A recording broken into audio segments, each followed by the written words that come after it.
చాలా మందికి శిలాజిత్ ఒక్క మగవాళ్ళు మాత్రమే వాడాలి. వాళ్ళ ఎనర్జీ ఇంప్రూవ్ చేసుకోవడానికి, అలాగే వాళ్ళ టెస్టోస్టెరోన్ హార్మోన్ ఇంప్రూవ్ చేయడానికి అని చాలా ప్రచారం ఉంది. ఎక్కడ చూసినా మార్కెట్‌లో ఒక శక్తికి, వీర్య శక్తికి మగవాళ్ళకి అని ఇది చాలా చాలా చూస్తూ ఉంటాం. కానీ చాలామందికి తెలియని విషయం ఏంటంటే, శిలాజిత్ అనేది ఆడవాళ్ళకి కూడా చాలా చాలా ఇంపార్టెంట్.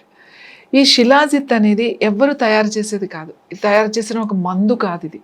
ఇది మనకి ప్రకృతి నుంచి ఇచ్చిన ఒక గిఫ్ట్ మాట. మనకు ఒక వరం అని చెప్పాలి. ఇది మేము తయారు చేసాము అని చెప్పుకోవడానికి ఏమీ లేదు ఇందులో.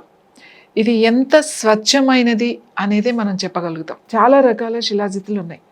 కానీ కొన్ని శిలాజిత్తులు మాత్రమే, అంటే కొన్ని ప్రాంతాల్లో, ముఖ్యంగా మనకి హిమాలయాస్‌లో దొరికే శిలాజిత్ కాశ్మీర్ నుంచి మొత్తం భారతదేశం అంతా కూడా అది ఉత్పత్తి అవుతుంది. కానీ ఈ శిలాజిత్, మనం వాడే శిలాజిత్ ఏదైతే ఉందో, ఈ శిలాజిత్